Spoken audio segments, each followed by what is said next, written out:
안녕하세요, 비트TV입니다. 제가 최근에 가장 강력하게 밀고 있는 프론트맨이 있죠. 프론트맨. 미들맨은 뭡니까?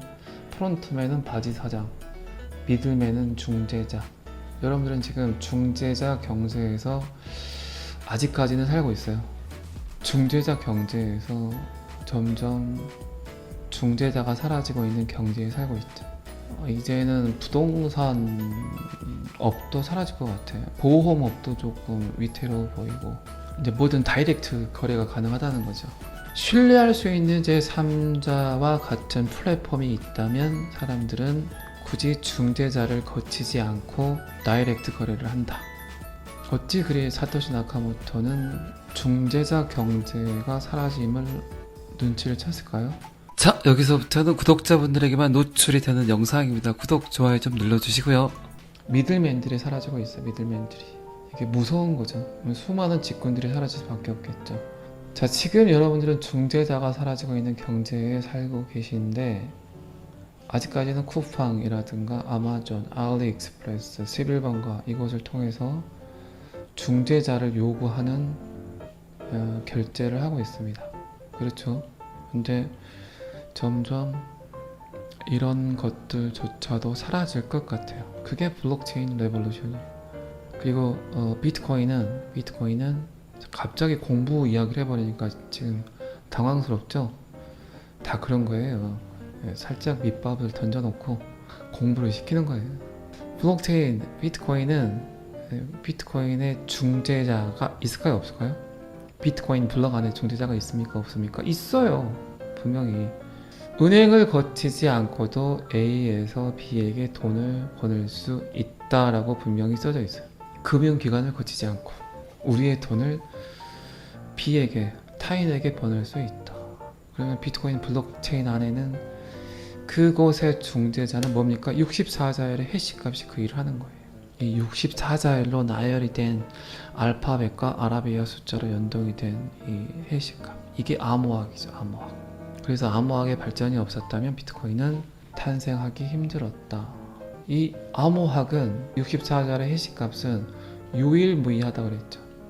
전 세계에 있는 모든 걸 정의한다 해도 또 다른 64자열의 해시값이 나올 수밖에 없어. 정의된다는 것. 지금 비트TV 라이브 이 문자도 64자열의 해시값으로 암호화가 가능합니다.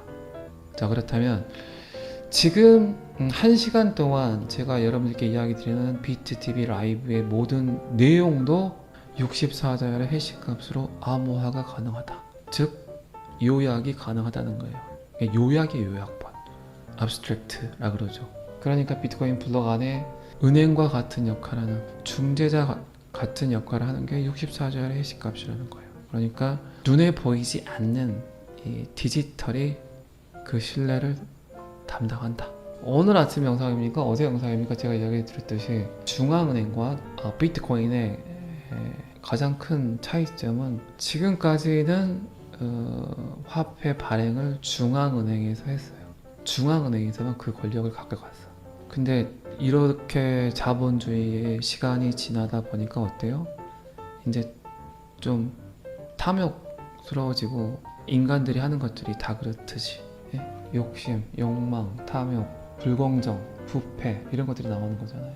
이게 싫어서 비트코인이 나온 거예요. 자, 그러면 지금까지는 화폐 발행을 중앙은행에서 했는데 여기서 말하는 중앙은행은 미연준이 되겠죠. 미연방준비은행. 얘네들이 지네들 마음대로 돈을 뿌리고 돈을 거두고 돈을 뿌리고 거두고 하다 보니까 그 사이에서 방황하는, 헷갈려하는, 욕망에 가득 찬, 욕심이 가득 찬 소비자들이 빚만 내더라, 빚잔치를 하더라, 할부를 좋아하더라. 그러니까 소도 잡아먹더라. 그러니까 돈의 굴레, 이자의 굴레에 쌓여서 평생을 보내더라. 이렇게 보내니까 행복하지가 않더라. 갖긴 가졌는데 자꾸 목마르다, 배고프다, 허기지다. 인간 사이에서 느끼는 감정, 행복은 점점 던져버리고 물질이 가져다주는 행복에만 가득 차더라. 이게 여러분들이 원해서 그런 게 아니라 연방준비은행이 뿌려놓은 씨앗들이에요. 시나리오야, 시나리오. 그러니까 자꾸 기업들은 뭘 개발합니까? 신제품을 개발해요. 여러분들이 지금 사용하는 것들 중에 신제품 중에 진짜 인간에게 필요한 것들이 몇 개나 될 것 같으세요? 별로 없어요. 없어도 되는 기능들이 굉장히 많아. 스마트폰 기능을 다 사용할 수 있는 인간이 몇 명이나 될까요? 전 세계에? 1%도 안 될걸요? 근데 거기다 계속해서 어플리케이션 또 깔라고 하고 계속해서 신제품을 개발하고 계속해서 새로운 것들을 내보이는 이유가 뭘까요? 빛나는 얘기, 빛나는 얘기. 어쨌든 중재자 경제에서 점점 사라지고 있는 지금의 시대입니다. 그걸 사토시 나카모토는 이야기하고 싶었어요. 미들맨들이 사라지고 있다는 걸 이야기하고 싶었어요. 이게 어떻게 보면 가장 큰 틀이에요. 그걸 인정하세요. 그러니까 여러분들이 비트코인을 바라볼 때, XRP를 바라볼 때 이게 되게 희한한 거구나, 뭐 새로운 거구나, 이렇게 받아들일 필요는 없다는 거죠. 중재자 경제가 사라지고 있다. 지금까지 우리들이 믿어왔던 신뢰할 수 있는 제3자들을 못 믿겠다. 신뢰할 수 있는 제3자를 못 믿겠다. 그래서 우리는 금융기관을 거치지 않고 내 돈을 보내겠다. 이게 아주 취지는 좋아요. 취지는 새롭고 혁명적이야. 혁신적이고 이게 비트코인의 철학이죠. BTC. 근데 이렇게 되면 어떻게 될까요? 이렇게 되면 인류라는 존재가, 인류라는 외계체가 편하게 살 수 있을까요? 분명히 세상은 뭐가 필요합니까? 규제가 필요해요. 규제가. 자유에 따르는 책임이 필요하고, 그래야만 두 다리 쫙 뻗고 잘 거 아닙니까? 쉴 거 아닙니까? 경찰이라는 중재자가 없다면 범죄자를 우리가 잡으러 다녀야 됩니까? 무법천지가 되는 거죠. 무법천지. 신뢰할 수 있는 제3자는 분명 필요해. 필요한데 사토시 나카모토는 신뢰할 수 있는 제3자를 못 믿은 게 아니라 인간을 못 믿는 거예요. 인간이 결정하는 것들을 못 믿은 거예요. 결국은. 그래서 누구를 믿었습니까? 이거 진짜 강력한 힌트예요. 여러분들이 비트코인을 이해하기에는 방금 제가 말씀드렸죠. 64자율의 해시값. 디지털을 믿었다는 거. 디지털을. 그러니까 인공지능이 나오고 AI가 나오고 빅데이터가 나오는 거예요. 그러니까 앞으로는 어떤 시대가 온다? 제가 라이브를 통해서 여러 번 이야기했지만 사람이 의사결정을 한다. 정책 위반을 하는 게 사라진다니까요. 그게 앞으로의 미래인 거예요. 그게 5년 후가 될지 10년 후가 될지 3년 뒤가 될지는 모르겠지만, 그러니까 비트코인은 뭐다? 미래예요. 미래. 트렌드. 그럴 수밖에 없어. 세상이 그렇게 움직이고 있다니까요. 중재자가 사라진다. 근데 중재자가 필요하다. 필요하잖아요. 분명히 인정하잖아요. 여러분들 인정하시죠? 중재자가 필요한데 그 의사결정을 누가 한다? 디지털이 한다. 그래서 나온 게 뭐예요? XRP라는 거. 이 개념을 이해해야 돼. 이 개념을. 사토시 나카모토의 철학대로 하면 세상은 살기 힘들어. 그냥 다크머니야. 다크머니. 정제되지 않았어. 다이아몬드 원석이야. 마모되지 않은, 깎이지 않은, 정리되지 않은, 정돈되지 않은. 그러니까 그 원석을 잘 다듬은 게 얘란 거예요. XRP. 어느 정도의 중앙 집중화가 필요하다.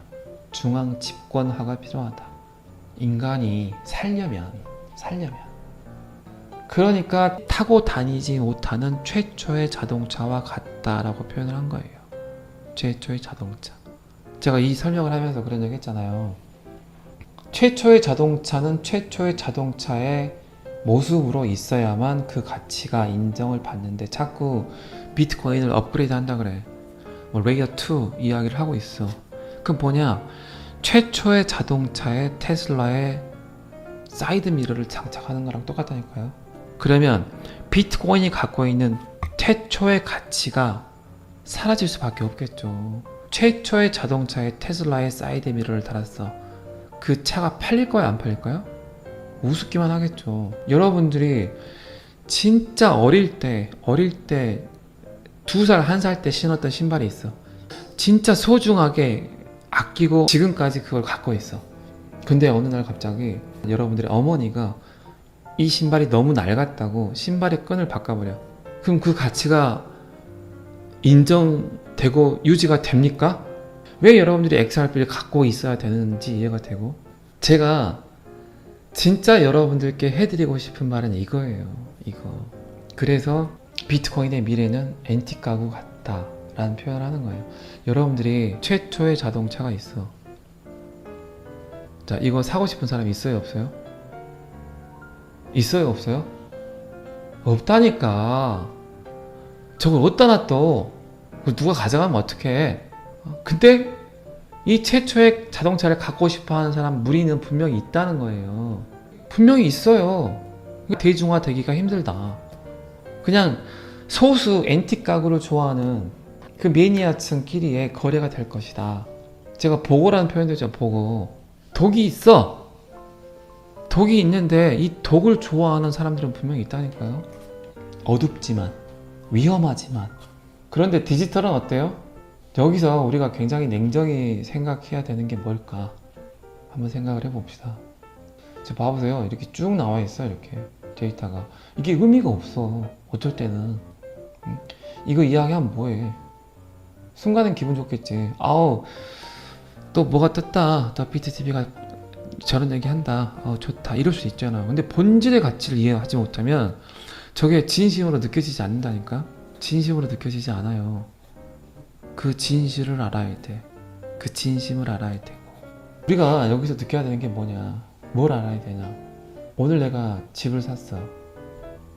그러면 요거를 5년 뒤에, 10년 뒤에, 10년 뒤에 그 누군가 살 사람이 있어야 오늘 내가 산 집의 가치가 오를 거랍니까? 그냥 여러분들은 무엇을 생각해야 되냐면 지금 내가 좋아하는 건 돈이 돼? 안 돼? 돈이 안 돼요.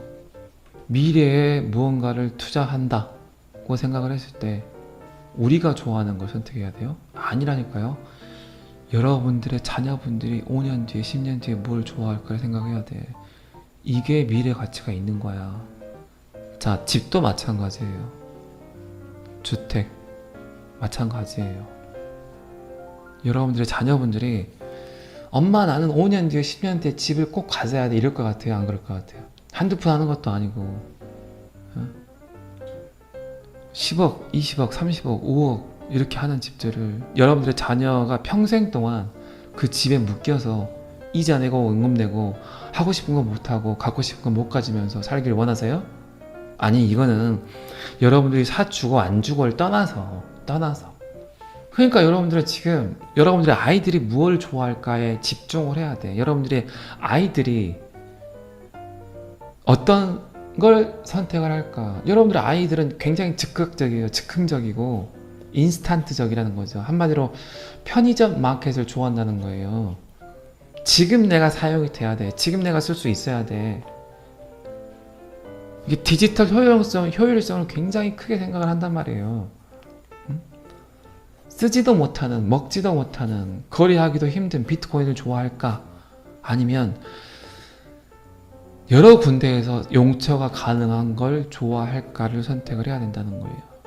그런 말 많이 했잖아요. 여러분들의 자녀분들이 5년 뒤에 10년 뒤에 그 아이들이 시집 장가를 갔을 때 진짜 순금을 좋아할까? 금덩이를 좋아할까? 아니, 어쩌면 메탈버스라는 공간 안에서 사람들을 초대해서 결혼하지 않을까? 이거를 한번 생각을 해보세요. 그게 미래가 되니까.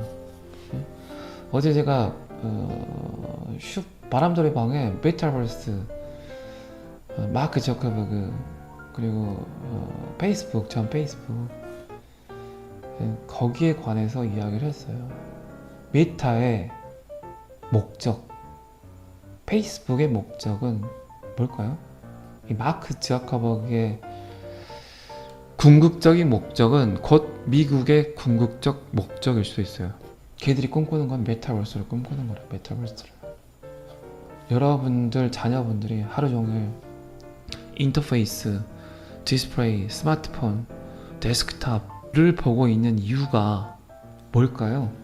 이미 여러분들의 아이들은 햇빛이 내리쬐고 바람이 불고 비가 내리고 하는 이 실제 사회, 실제 현상보다 디스플레이 안에 보여지는 눈이 점점 익숙해지고 있다니까요. 이게 무서운 거라니까요. 이게. 근데 그 징후들이 보이고 있어. 징후들이.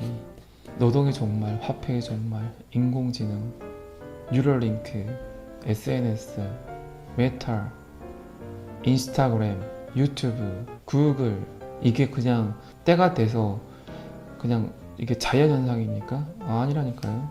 점점 그곳으로 가고 있어.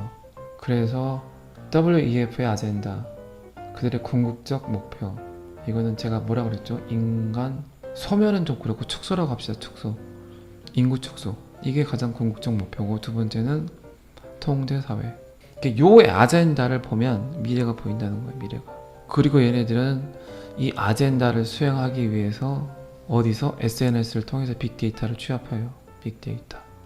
사람들이 지금 뭘 좋아하는지, 사람들이 지금 무엇에 관심을 갖고 있는지, 사람들이 지금 어떤 색을 좋아하는지, 어떤 차를 좋아하는지, 어떤 음식을 좋아하는지, 어떤 영상에 좋아요를 누르는지. 자, 두 번째는 뉴럴링크. 스페이스X 그리고 테슬라에 가려진 뉴럴링크. 인간의 신격화죠.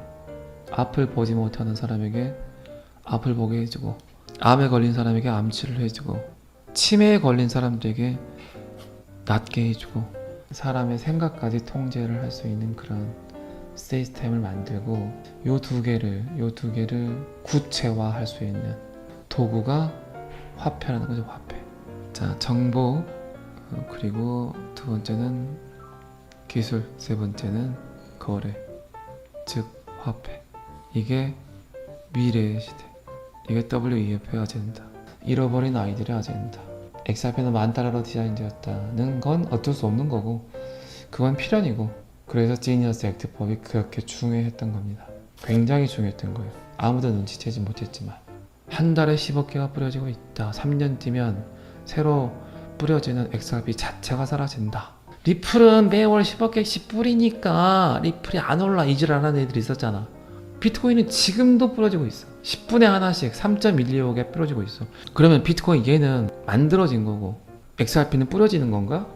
그러니까 그런 말 하는 애들이 대부분이 비트코인이 어떻게 만들어지는지 모른다니까. 이더리움은 어떻게 하고, 그러면 이더리움 블랙 안 생겨요? 계속 생기잖아. 저게 비트코인 백서도 안 읽어보고 비트코인이 어떻게 만들어지는지도 모르고 블럭 하나가 생성이 됐을 때 몇 개 나오는지도 모르면서 XRP는 매월 10억 개씩 뿌리니까 가격이 안 올라, 이 모지리 같은 이야기를 한다고요. 그리고 소비자들은 그 말이 맞대. 그리고 댓글 보면 그게 써져 있어. 아주 정중하게. 비트TV님, XRP는 매월 10억 개씩 뿌려지기 때문에 가격이 절대 오를 수 없으면, 이렇게 딱 유식한 척을 하면서 떳떳하게 멍멍 사운드. 뭘 알아야지. 알고 나서 영상을 만들든 댓글을 쓰든 해야 될 거 아닙니까. 리플이 10억 개를 뿌렸다가 그게 다 소진이 안 되면 다시 회수를 해요. 그게 흡사 뭐하고 비슷한 거라고 생각하세요, 여러분 생각에는? 미 연준이 인플레이션율 통화량 조절하는 거하고 똑같잖아. 못 느끼세요? 저는 그걸 진즉 느꼈어. 연준에서 하고 있는 통화량을 조절하고 있구나, 쟤네들. 트레이닝을 하고 있잖아, 트레이닝을. 그러니까 본질적 가치를 집중을 하고 본질적 가치를 이해해야 된다니까요.